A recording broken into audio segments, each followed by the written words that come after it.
ఉత్తరాదిని భారీ వర్షాలు ఊపేస్తున్నాయి. గంగా యమునలు జలతాండవం చేస్తూ ఉండడంతో ఉత్తరప్రదేశ్, మధ్యప్రదేశ్ లో పలు ప్రాంతాలు నీట మునిగాయి.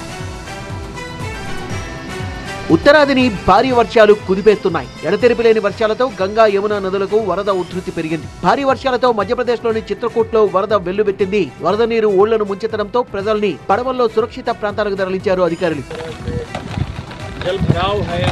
ఉత్తరప్రదేశ్ లో గంగా యమున నదులు జలతాండవం చేస్తున్నాయి. యూపీలో నదులు ఉప్పొంగడంతో ప్రయాగ్రాజ్, వారణాసి ప్రాంతాల్ని భారీ వరదలు ముంచెత్తాయి.